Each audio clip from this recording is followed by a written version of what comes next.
Idea of innovation is intertwined with Dr. Martin Luther King's statement, "I have a dream." His words were so powerful that moved millions of people to work for equality and justice. Although I am not an activist, I have a pedagogical dream of innovation that is reflected in inspiring education. But the fact of me being just an English teacher does not mean that my dream is not big enough as to change the world. My dream, although naive for some, is to become an educator who can inspire others to learn another language and use it to critique and question what is presented to them as universally true. And I strongly believe that the key for such a move from teaching to educating is inspiration. To begin with, it is worth asking, what is an educator? Or better said, what are the features of an educator? Well, a teacher is that who instructs specific skills according to content to a curriculum and developmental level. An educator coaches individuals to become what is essential, to develop into human beings who are fully alive. The way I see it, educators are those who are aware that students are not empty vessels or mere recipients of information. They care of their pupils' individuality, and as such, they help them become integral citizens, able to work for the better of our society. Besides, the act of teaching does not conclude when we give learners the information, since in the world we live today, that information can be found in many sources. However, the ability to think, reason, and criticize can only be incorporated if we, teachers, foster and encourage them to work for it. Now, let us briefly name three of the many characteristics that make a real educator. 1. An educator infuses a sense of wonder for every aspect of life as well as curriculum content. 2. An educator accompanies students through their learning or discovery process and shares a vision of hope that things can be better than in the past. 3. An educator instills confidence in his or her students and is a person who builds a relationship based on trust. If we are to help learners do something that they have never tried, trust is a crucial element in our work. Yes, I know, trust is not something that we build or get overnight, but through time and testing. I have always thought that if a teacher aims to become an educator, he or she should be driven by some kind of inspiration. At this point, it is vital to describe what this word means. According to the online etymology dictionary, the term inspire comes from the medieval ages, a period in which it was believed that the power of supernatural beings will fill humans' minds and spirits. Nowadays, there are two understandings of this word, which are reflected in the definitions offered by the Merriam-Webster dictionary. 1. To influence, move, or guide by divine or supernatural inspiration. 2. To exert an animating or exalting influence on someone. Given that this action is subjective and difficult to measure or describe, this term is little or not used in the research literature on second language learning and teaching. Instead, the term most used in this field is motivation. What I want to talk about today is not about motivation itself. Why would I want to do so if there is vast literature on that?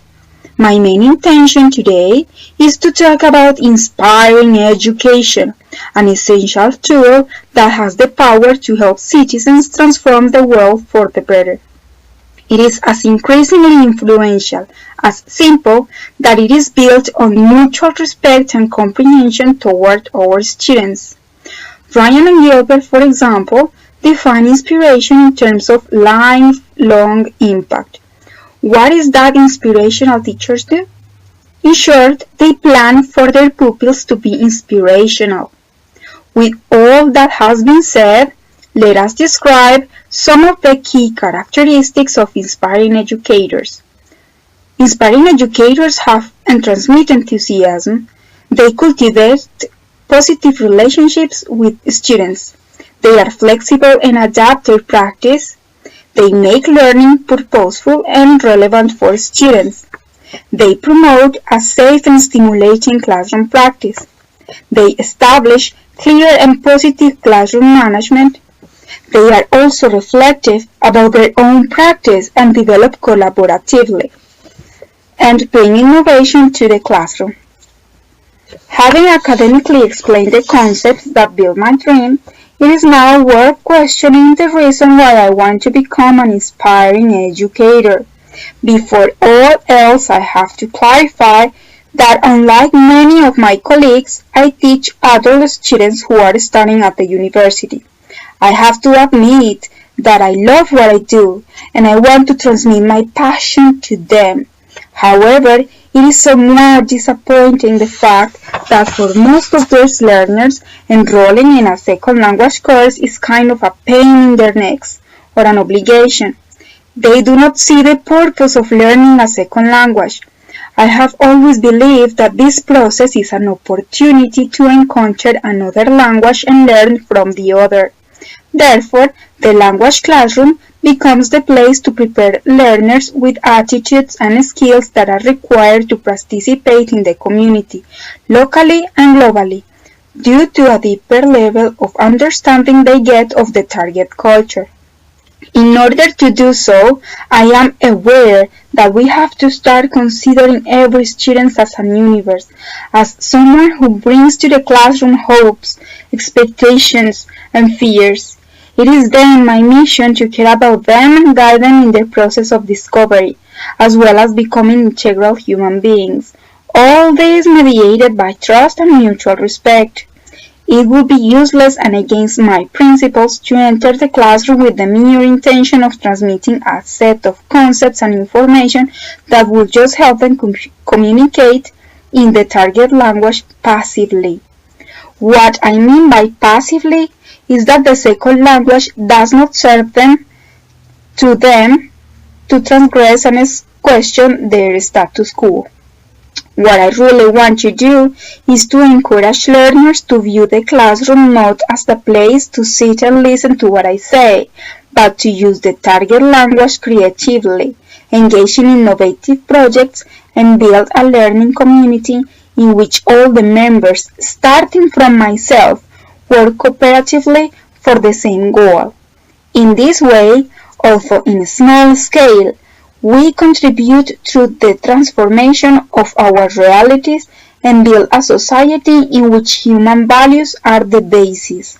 Well, I think my dream is not so different from what Dr. King once envisaged. This is all about working for a better society in which there is equity, mutual respect, and communication. The only difference is that my niche is not the streets, but the classrooms of a university. Let us not to forget that these are institutions of higher education which play a pivotal role in the transformation of society, whose major emphasis is on the cultivation of global citizens who are committed with social justice, equity, and environmental sustainability.